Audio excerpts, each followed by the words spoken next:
Troy just ate a chocolate bar, and that's how we're kicking off this episode. This is Two Dads in Tech. Thank you to our regular listeners. We get DMs and emails from you every week, and it means so much.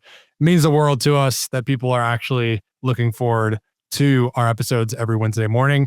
Today, we have a very special guest, someone who we just before this episode were like, you know what? It feels like we all know each other, but we don't. We've never met. We only know each other from our LinkedIn personas. It is the one, the only Anthony Natoli is joining us on Two Dads in Tech today. Thanks so much, Anthony, for joining us. I'm so honored. I've been waiting to get the invite. Finally got it. So hopefully I don't let everyone down.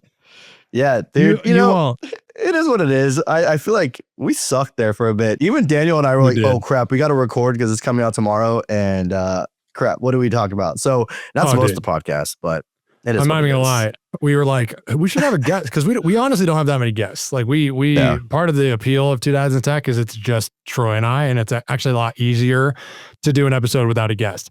But Troy and I were like, we need a guest. Like it's been a few episodes, we need another guest. I was like, well, like Anthony's just always available, it seems like, so we should hit him up. And we literally like, I'm a loser. I'm always available. I was like, yo, can you hop on today? You're like, sure.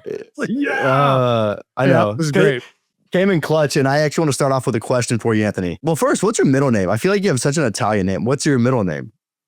I'll give you each one guess. What's it start with? Is it Gabagoosh? I don't know any. It starts with a J.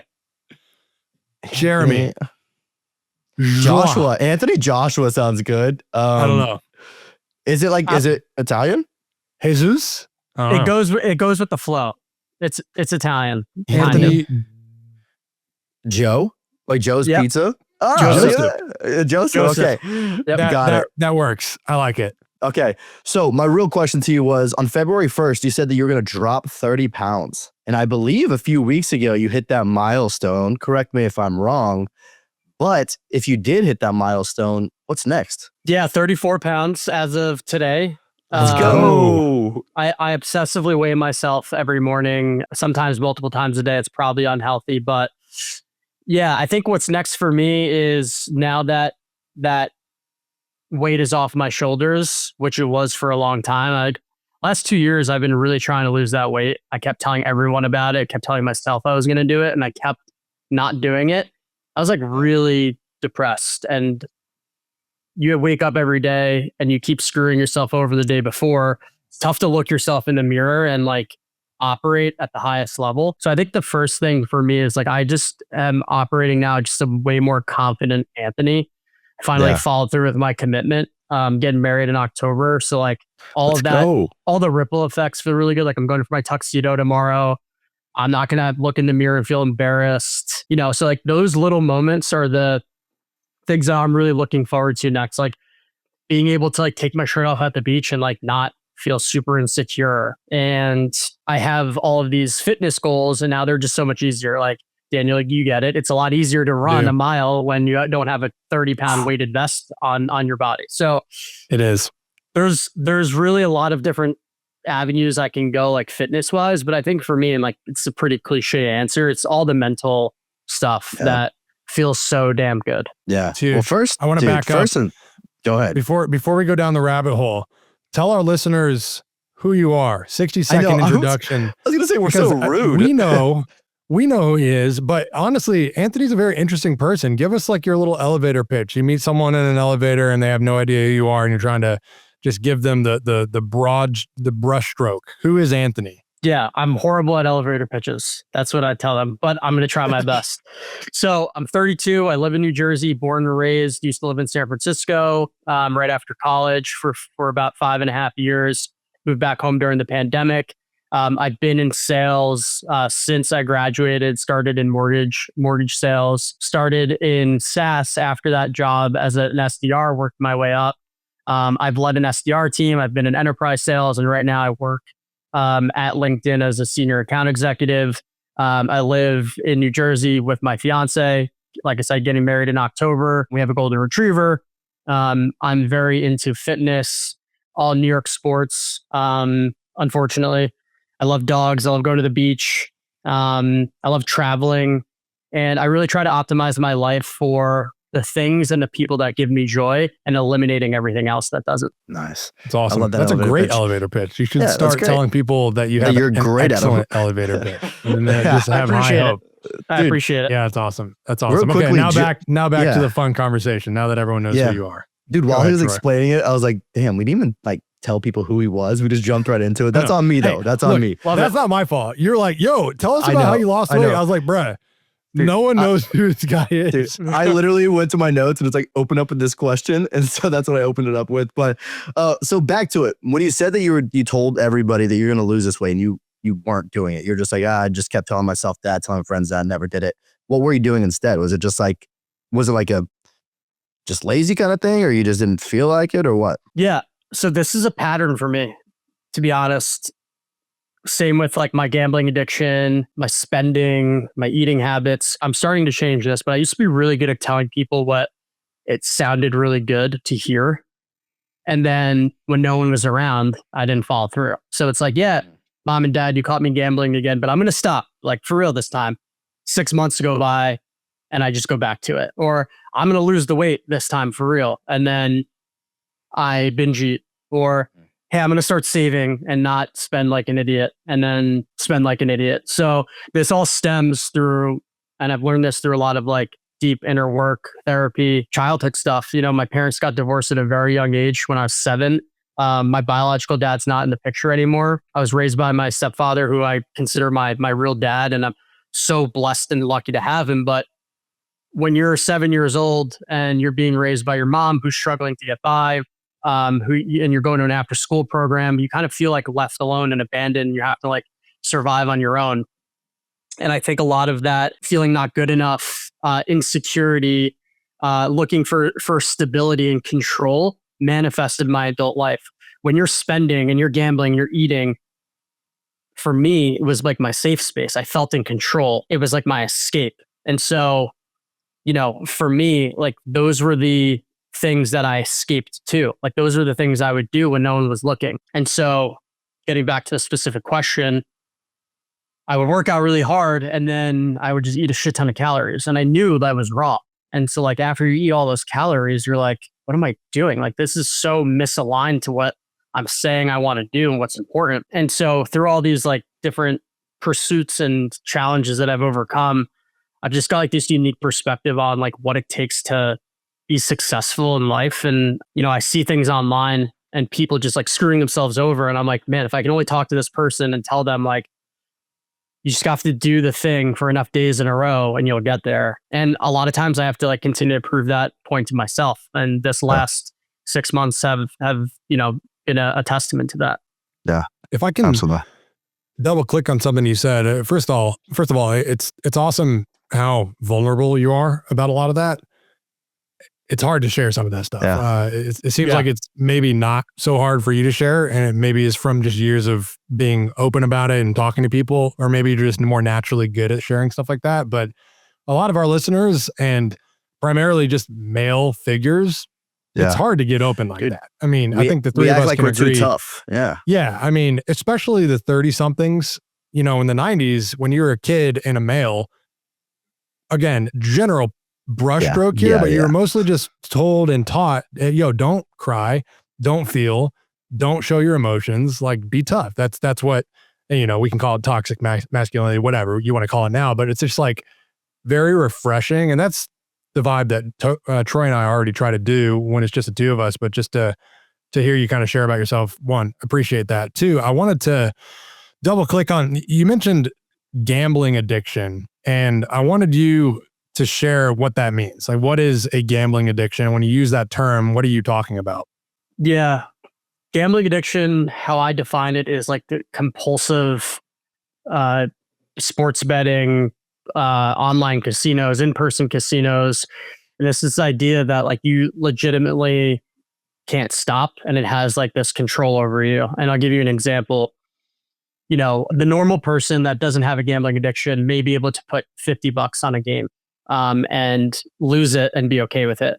For me, $50, like that doesn't scratch the itch. I need like a $1,000 16 parlay that's going to win me $15,000. Like that's to the point where I got to. I was risking $1,000 on things I knew were going to lose, but like I needed that dopamine, that rush. And gambling addiction also manifests when you lose money from gambling. Let's just say for me, for example, I got into $30,000 of credit card debt and owed like six figures to like bookies. And I had 2 personal loans. My way out of that, I thought, was by gambling more. So I thought that I can beat the gambling losses by gambling. And that is like the pure definition of gambling addiction, is the obsessive, compulsive, insane, logical steps you try to take yourself through to be like, all right, I don't need to tell anyone about this, because if I could just hit this bet, all my problems go away.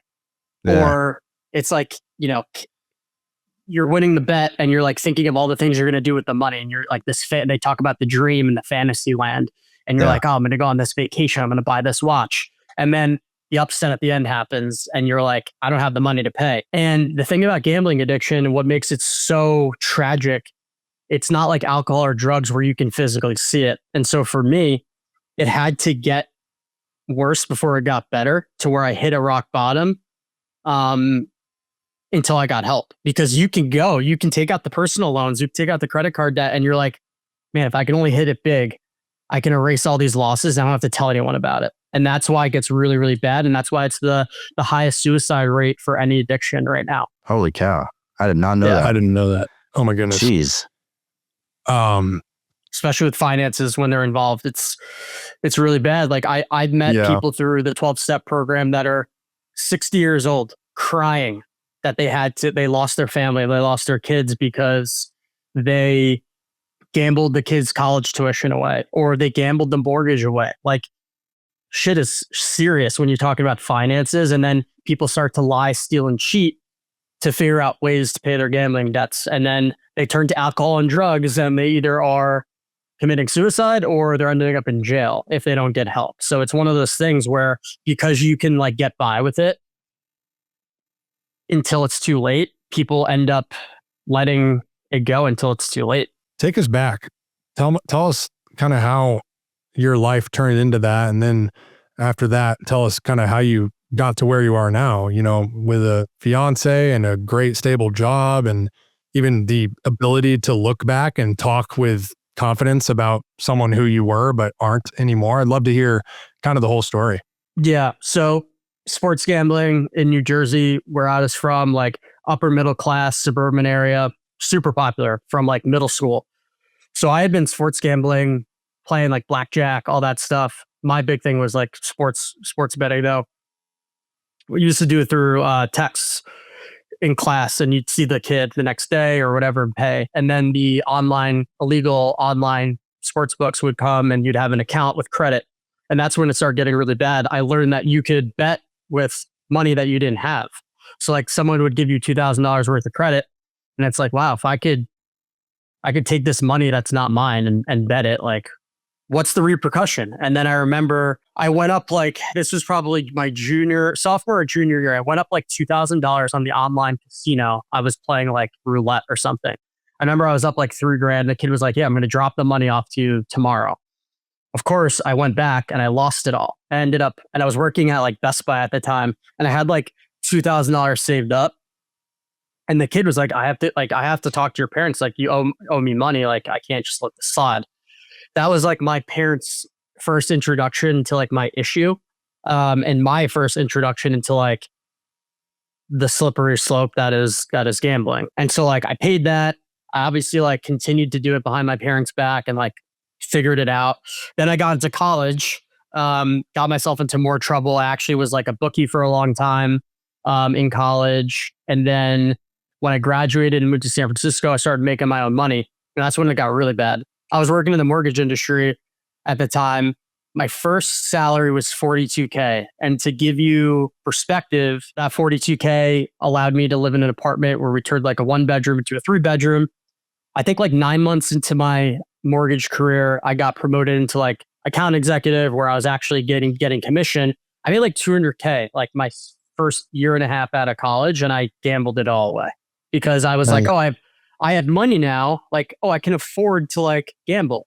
It was crazy thinking. It's like, instead of saving that money, and I remember getting so bad that I had a financial advisor at the time, and I was saving money. And I remember being on a trip to Mexico with my ex-girlfriend. And I remember calling while I was in Mexico. I was like, I need $5,000 out of my account. And I was like paying down credit cards and gambling. And I was just like a complete chaotic mess. I was just living in this fantasy land. And correlation between that relationship and my gambling, I got out of that relationship. It was a really horrible, toxic ending. It was like my first love, first heartbreak, getting my heart broken for the first time. And I was 25. So that was end of 2017 into 2018. And from 2018 to 2020, after that breakup, I was living in San Francisco, had the cool tech job, had all the friends. Everything on the outside seemed like going really well. However, I was like partying 3 nights a week, drugs, alcohol, gambling, overeating. I gained 60 pounds. I got myself into 6 figures worth of debt. Life of the party, but really just overcompensating because I felt like a loser and I was super insecure and I needed validation from everyone. And then summer of 2019 rolls around. We're back in New York for an offsite and I visit my parents. My clothes don't fit, like size 36 jeans, like just won't close. And I basically cry. Like my mom doesn't know about the gambling. She thought I stopped like a year before they like bailed me out a little bit. And I sat there and like cried. I was like, I can't. I was like a balloon. Like it was horrible. Like I'm 5'8", so like 250 pounds, 5'8". Like I have some muscle mass, but I wasn't working out. So like everything added up, piled up. A few months go by after that meeting with my parents, November 2019. I'm in like so much shit with gambling. Like so many people money. I remember just being there like Thanksgiving break back home from San Francisco, hammered. Like DraftKings had just become legal in New Jersey. I was throwing in like crazy bets. I was just like, I had the fuck it. So I was like, fuck it. It can't get any worse. Get a bang on my door the next morning. My flight's supposed to be at like 6 p.m. My mom was connected to my bank account. For whatever reason, I thought she wasn't going to see. I thought she would like not connect it to. She brings me downstairs and basically says, you know, she's from Brooklyn, short Italian lady, like, don't mess with her type of deal. Sure. And she gave me an earful and basically gave me an ultimatum. She said, you're going to the airport right now. You're going to get on that plane. Either you go in Gamblers Anonymous and get yourself help, or you're no longer allowed in this family and we won't be seeing you for Christmas. And so there I was, neck deep in debt, 60 pounds overweight, living paycheck to paycheck, owing bookies, people that you don't want to owe money to, having creditors call me, threatening me. And I sat at the airport for 12 hours and I really thought to myself, like, can I figure this out? Like, how the hell am I going to do this? It literally felt like I had Mount Everest to climb. Like, how was I going to earn? Like, I just broke my mom's heart, who I'm the closest with. I have so much debt to pay down. I suck at sales at this point because it's my first year as an AE in SaaS. And this is December 1st, 2019.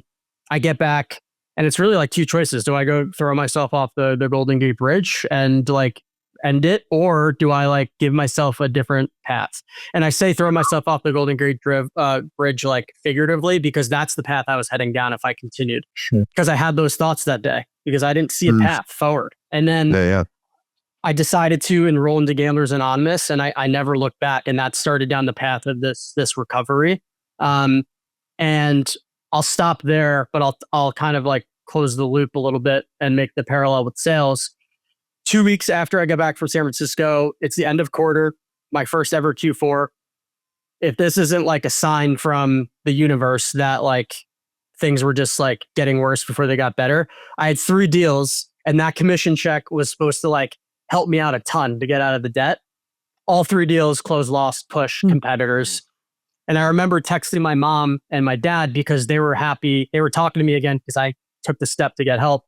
And I was just like, guys, I can't catch a break. Like this is horrible. And I still have the text. And I look at that like every couple of months just to remind myself of the pain. And then 3 months later, I closed my first ever 6-figure deal. I got 90 days clean from gambling. Then the pandemic hit. And I moved back home, which is the best thing that ever happened. And that's when I started losing all the weight, started reading all the books, started doing therapy. And I started learning about myself for the first time. My childhood, why did I gamble? Why did I overeat? Like, what were the things driving this? And that's, the last 6 years, that's been like my work and how I've gotten to this point. So I know I rambled a bit there, but that's the story. Yeah, no, brother. Dude, that's crazy. First and foremost, I'm proud of you. Like, a lot of people can't find their way out. And are you gamble free from 2019 and beyond? Like, has it been 6 years, whatever it'll be 6 years, December 1st. Yep. Jeez. Wow. Well, good for you. Good for you. It's and then your only reason. Yeah. I was to say, it's the only reason I'm here today is because I'm not gambling. And it's not the gambling itself. It's just like the new identity that I've formed. Like, that's not me anymore, right? Like, I'm not that person who I used to be, but it's so familiar to me that I keep it close because it's a good reminder to never go back to that. Yeah. Yeah. Did your now fiance, soon to be wife, did she know you during this time, or was this after all that? Yeah. So we met 2021. So I was 2.5-ish years into like my recovery, and I lost all the weight. I had the debt paid off. I had my own apartment right outside of New York City. And so like, I finally was like ready to accept good into my life. Like I finally wasn't overcompensating and looking for people's validation. Like I finally was okay with who I was. And that is the only reason I found her. Like the fact that I did all the work on myself. Like I truly believe when people say like, when you're ready, or like, when you know, you'll know. Like she came into my life at the perfect time. And she knows all like this context, of course, but she had been through similar like relationship challenges, and she had lost, her mom a couple years ago. So she had like gone through a lot of similar parallels in life, and we both did a ton of work on ourselves. And it was just, like meant to be. And when I saw her for the first time, met on a dating app, like it was meant to be. Dude, I feel like I've known you for years after hearing that story. Arnold Schwarzenegger recommended Momentous creatine to me in his daily newsletter, so I had to try it. Creatine is one of the most essential nutrients for your body and your brain. It supports strength, power, recovery, and even memory and mental sharpness. And now, thanks to Momentous, it's easier and more refreshing than ever to take every single day. Their new Creatine Lemon delivers the purest creatine on the planet, CreaPure, in a naturally flavored lemonade-style powder and an on-the-go travel packs that you can mix with water anytime, anywhere. There's no mess, there's no measuring, there's no mixed days. But here's where it really gets set apart with Momentous Creatine. They only use CreaPure, which is a pharmaceutical-grade creatine single-sourced from Germany, not bulk creatine of questionable origin. Every batch is NSF certified for sport, which means it's independently tested for safety, label accuracy, and banned substances. There's no fillers, there's no artificial junk, just clinically validated ingredients that work. This is what Momentous calls the Momentous Standard. And it's the reason their products are trusted by professional teams, Olympic athletes, and the military's top performers. They're not just another supplement brand. They've built their entire reputation around doing the fundamentals with precision and backing it with science, transparency, and elite level trust. If you've been curious about creatine, or if you've taken it and dropped off, this is your moment to get back on track with a formula you'll actually enjoy and will make you feel great thanks to its superior quality. Now, Momentous is sponsoring this episode of Two Dads in Tech. Head on over to livemomentous.com and use code 2DADS for up to 35% off your first order. That's 2DADS at livemomentous.com. Go ahead and try it and let us know what you think. You said you were rambling. I think you're actually a very good storyteller. I'm just listening, very engaged. Again, I really appreciate you going down that. We're all familiar with like Kalshi, Polymarket, like gambling is so prominent. I saw people placing bets on whether or not a meteor was going to crash into the moon and destroy the world in 2032 or something. Yeah. And I'm like it doesn't even compute to me why someone would place a bet on something like that.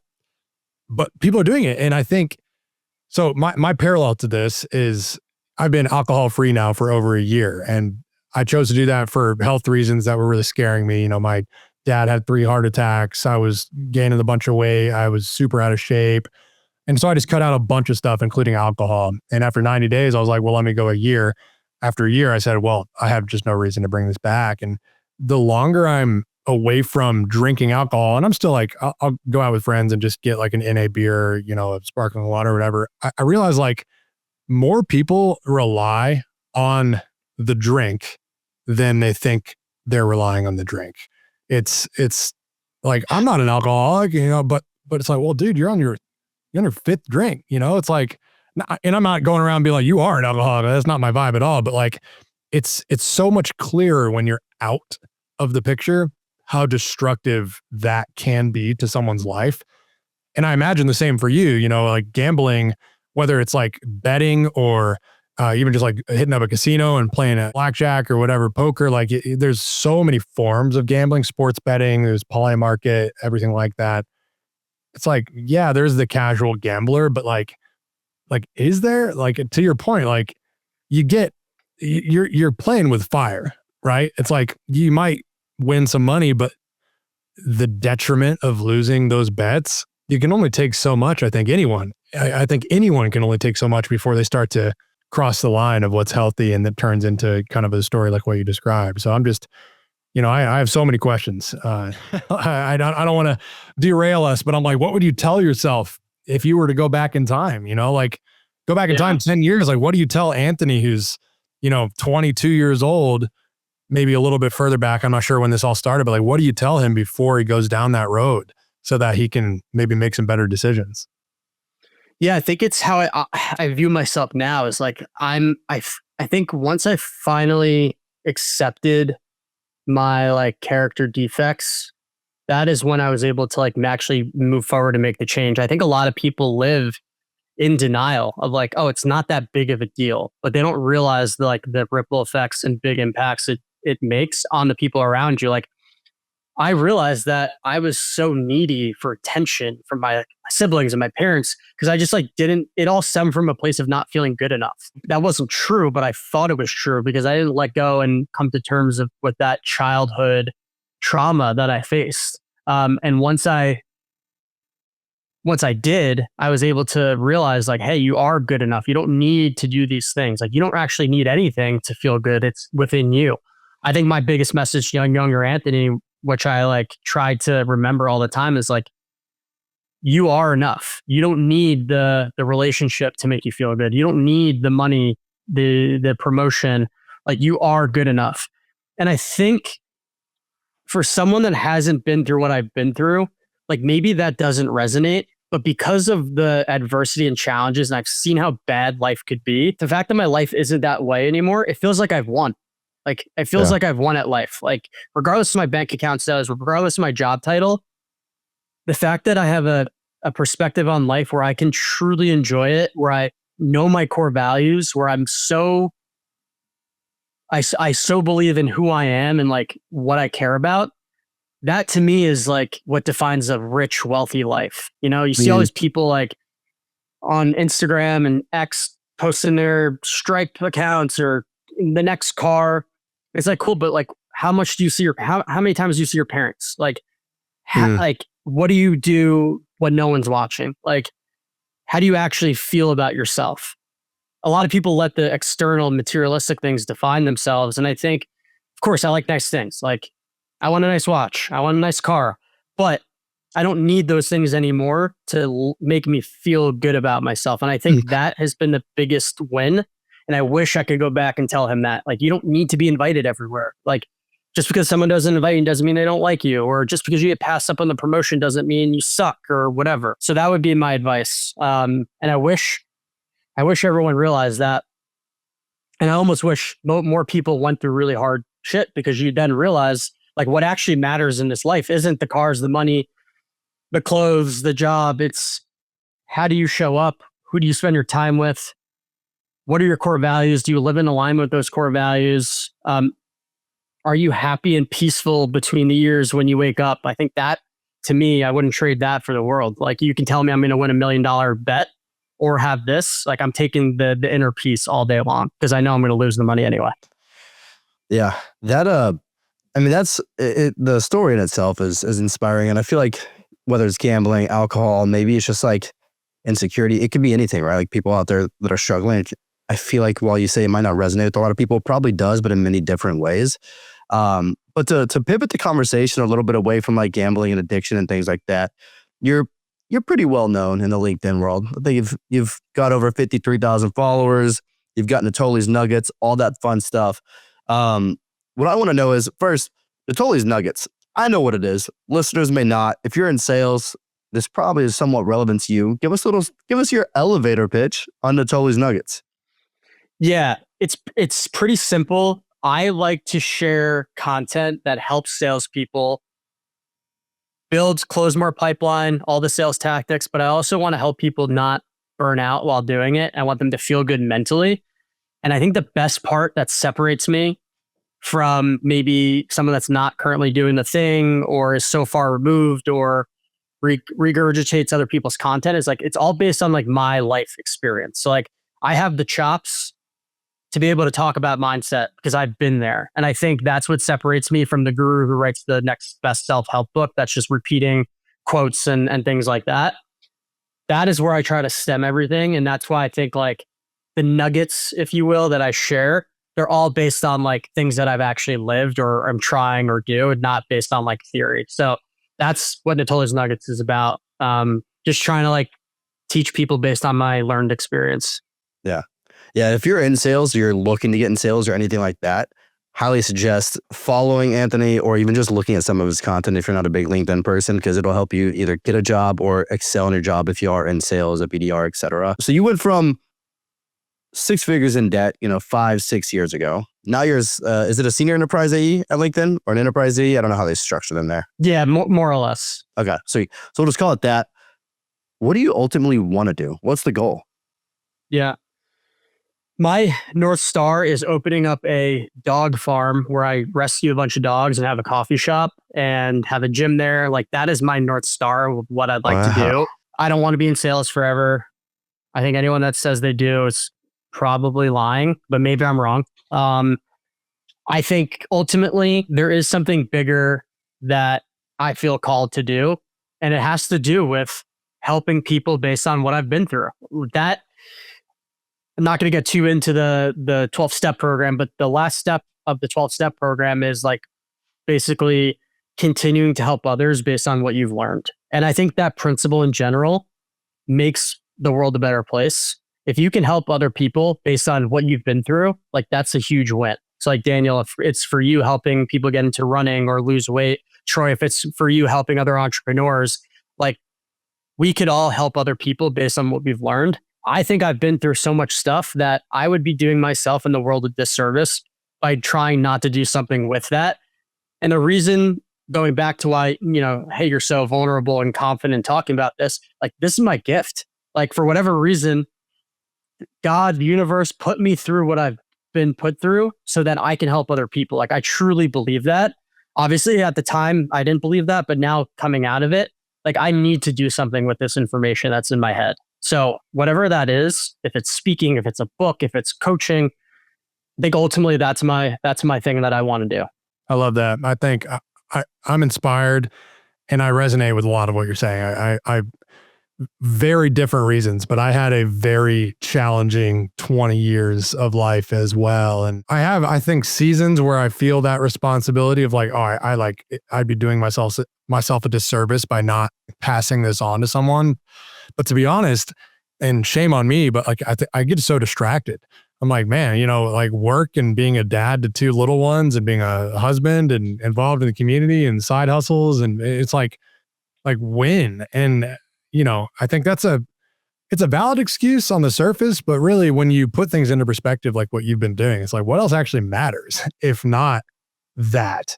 And I think I have a degree in history. Don't ever spend 150 grand on a degree in history. But if you happen to find yourself in the same shoes as me and did anyways, what I know about history is that before there was distribution like podcasts and internet and email and all that stuff, people did what you're describing just to distribute everything, information and passing on values and culture and books. And like well, obviously books was one of the ways you distribute, but even before books, it was literally everything was word of mouth.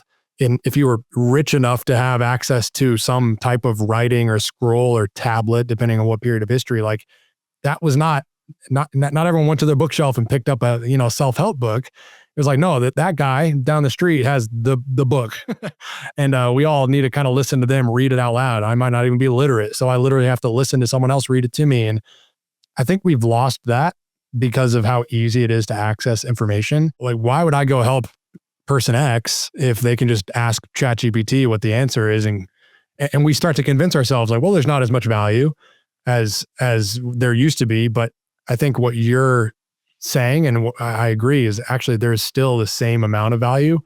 Darren McKee talked a bit about the value of person-to-person relationships moving forward as AI starts to basically envelop everything.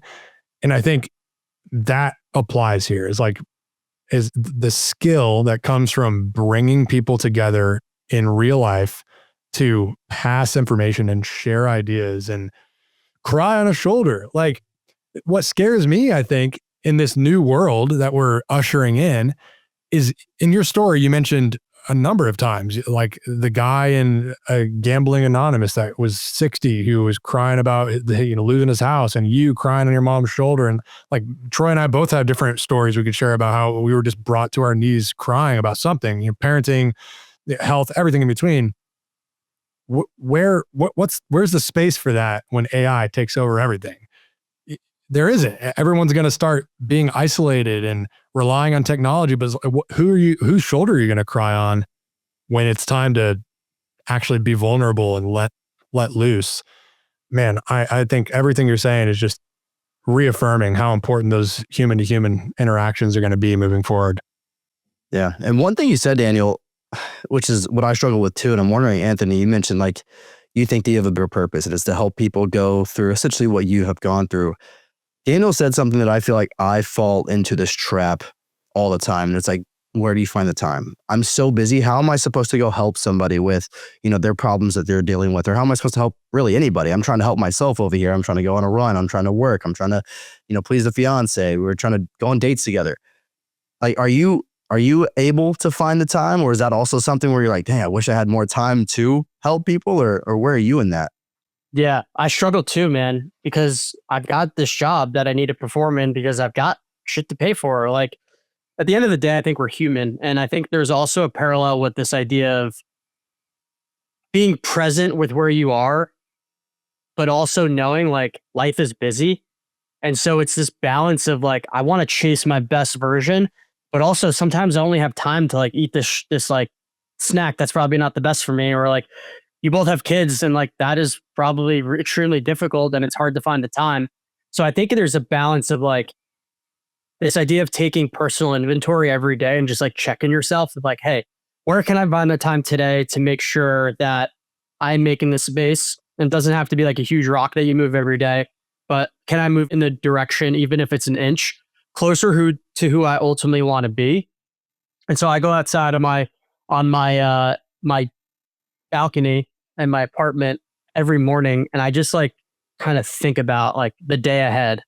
I got all this stuff to do that's probably going to take a lot of brain power. Like, what's the thing that I could do to move myself closer to like who I want to be, who I'm not yet? Because a lot of people get stuck in chasing who they want to be or what they want to do ultimately, and they're not able to be present with where they are. And I run into that all the time. It's like, when I get to the weight goal, I'll be happy finally. It's like, well, why can't I just be happy now? Or when I get to a point where I finally quit my job and I'm helping people full time, I'll be happy. Well, it's like, why can't I do both?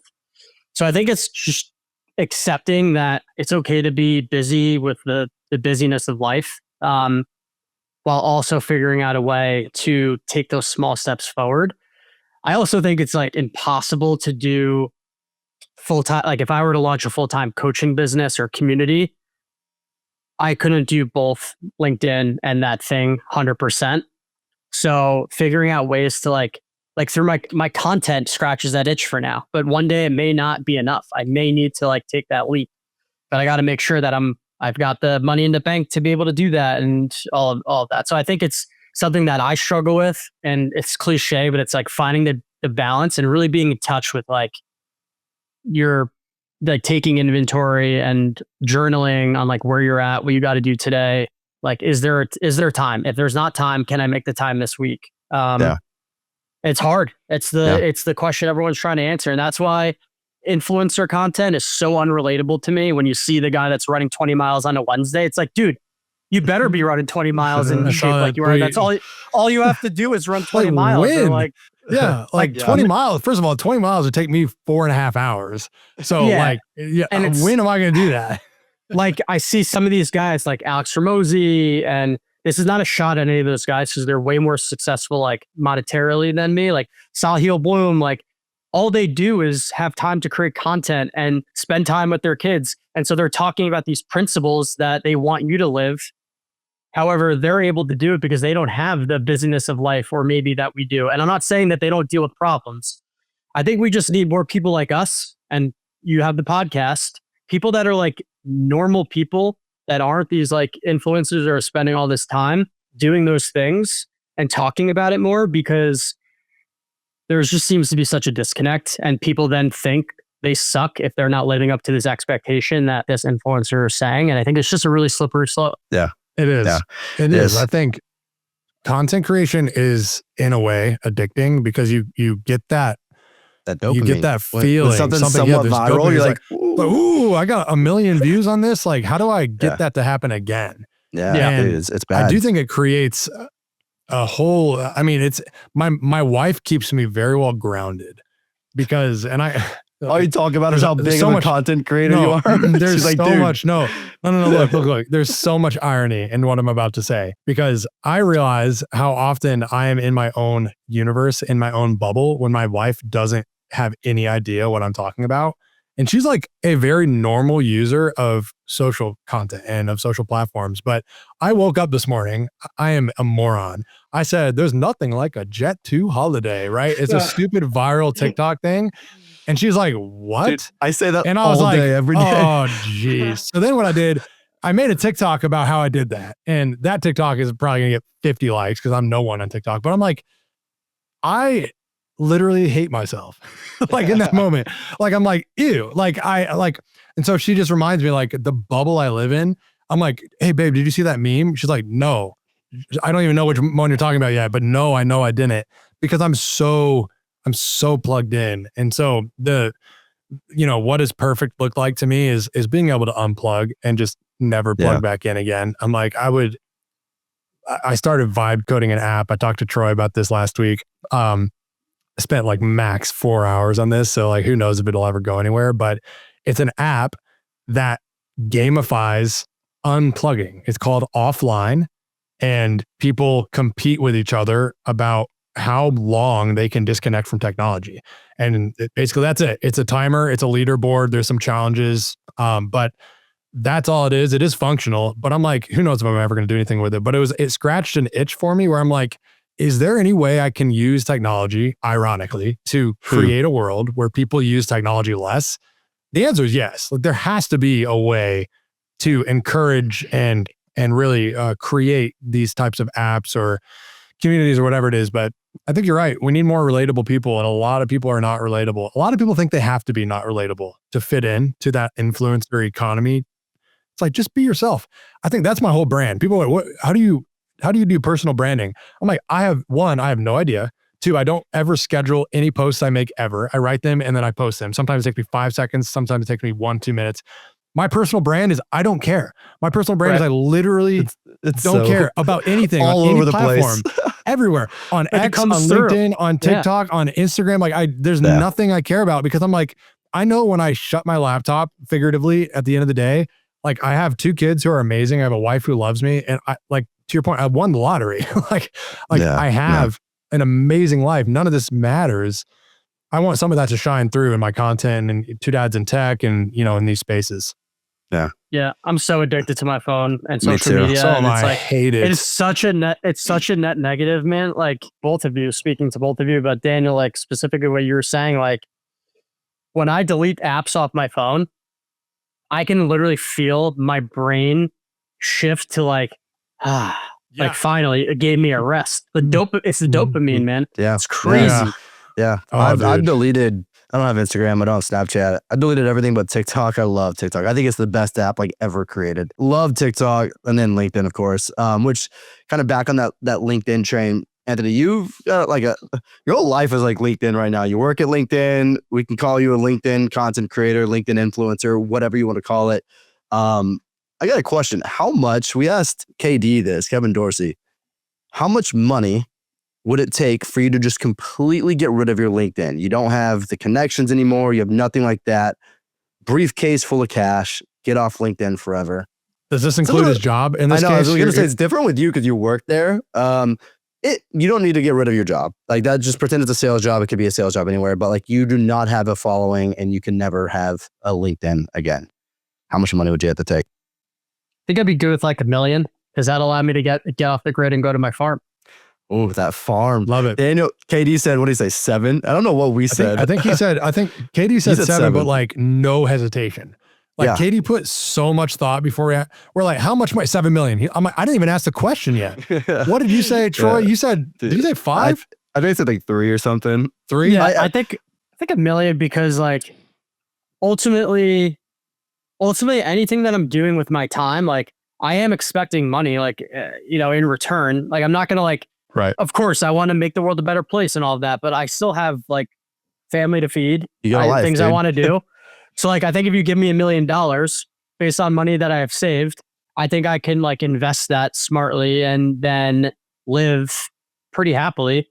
Because I've realized like, I don't need much to be happy. Like I need some good pasta. I need the beach, need my dogs. In that order. Maybe the Jets to win a few more football games, but like ultimately, like I don't need much. So yeah, $1 million feels right. Nice. Before we jump off, tell me about Stella Sweets. Oh, Stella Sweets.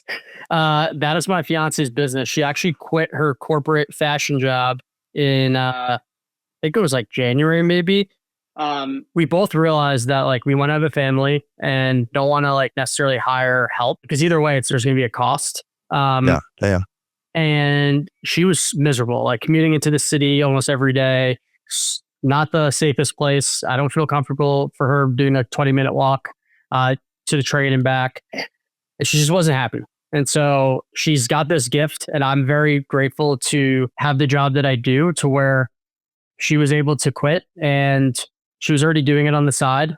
And she went full in on her baking business, and she does it out of her kitchen. She's kind of blowing up. And my mom actually does like charcuterie boards that you see on Instagram or whatever, and catering for like special events. And so they kind of like work as a team, which makes me super happy. Like they're super close through that. So yeah, we named it after our golden retriever, Stella. And yeah, Gianna used to bake with her mom all the time. And so it's a nice way for her to like carry on those recipes of her mom and her grandma. And her cookies, no shot of crumble, but like her cookies are 10 times better, 100 times better than crumble.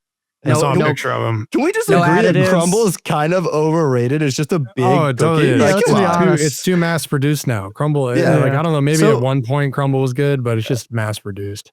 Dude, 34 pounds down and you probably have cookies in the kitchen all day, every day. What, dude, that's some self-control.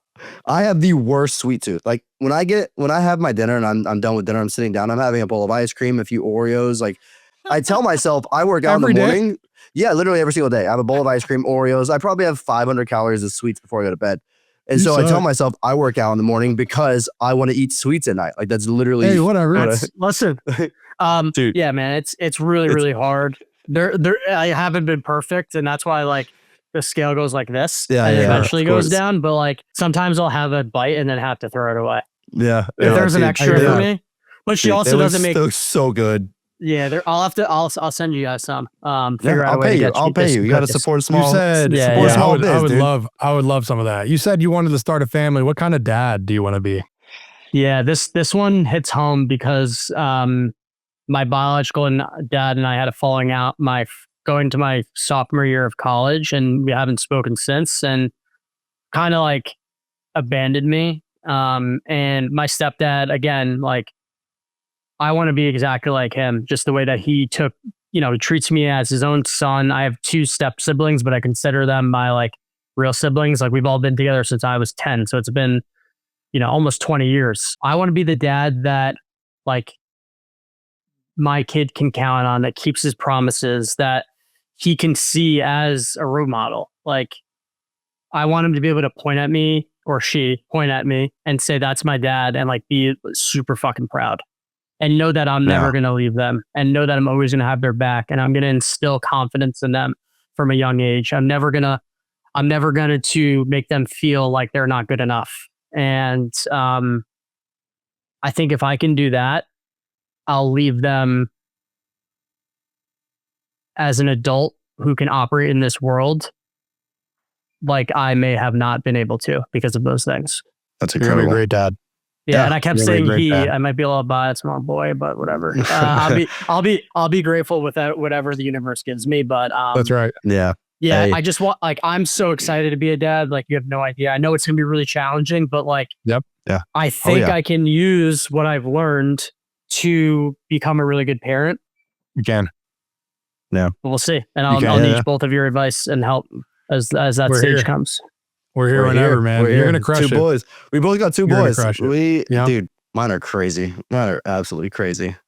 You stopped recording, it says. No, I see it's still going. Okay, and by the way, if you guys want to keep rolling for a few, I'm good. I don't have a hard cut, but if you have any more questions, I'm happy to cut though too. No pressure. No, you're good. Daniel, it looks fine. It looks like it's still going, but I just got a pop-up that said Daniel Burke stopped recording. But you're good. It's still... And now you're... Well, who knows? Now he's gone. Mine's still saying stop. Or am I still saying like stop the recording and it's still going? I'm thinking he probably got disconnected, which... All right, you good, dude? Weird. We can have our... Yeah, it's still recording. It's still we recording. Can have our team... Did it ever stop? I don't think so. Okay, cool. On my end, it went through.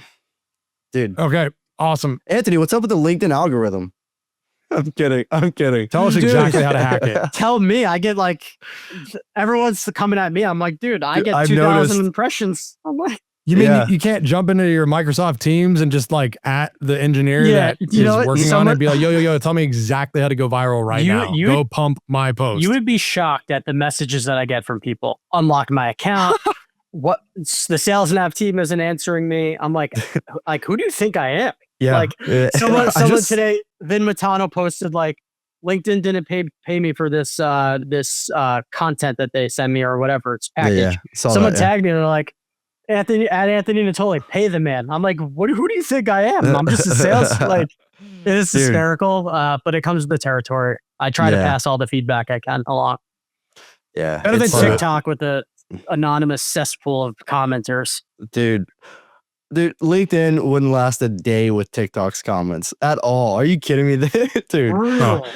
I mean, I think they're funny. The comments are like the funniest part. But LinkedIn, I think I screwed up. And last thing I'll say here, I think I screwed up and kind of put all my eggs in the LinkedIn basket because now I get frustrated when, it doesn't perform. And like my business kind of also relies on LinkedIn. And so it all just gets me frustrated. But I finally think I've disconnected. I'll post something. If it's like 5 likes, I'm like, screw it. 5 likes, whatever. But anywho, we can wrap it up. Daniel, you usually wrap us up. Do we need to do an ad read? No, we don't. Can you hear me? Yeah, you're on the because I think you're on the wrong mic. My device is jacked up. You're on the, I'll close cut this out. You do that. You close this out because I think something jacked up over here. Yeah, whatever. Awesome, Anthony. Thank you so much for joining us, and then thanks for also being available like that. Like it was a very spur of the moment. We're like, dude, let's get Anthony on. Like we have no guest. We got to record today. Let's see if he's available. So I appreciate you coming on. And honestly, your stories. You're an incredible storyteller. You should go tell stories. Tell stories on TikTok. Blow up on that. I know. A lot of people on TikTok also dealing with gambling addictions. You know that. But yeah, thank you so much for joining us. I really do appreciate you joining. Thanks, fellas. This was a blast. Thank you again for having me. Yeah, of course. And everybody, Two Dads in Tech on all platforms, twodadsinTech.com. You can get merch. You can do challenges, all that fun stuff. We have it all set up. Two Dads in Tech. Subscribe and rate us 5 stars because it helps us out a lot. So thank you so much. And we'll see you next week. Daniel, don't say anything. Your mic sucks right now. That's it. Say something.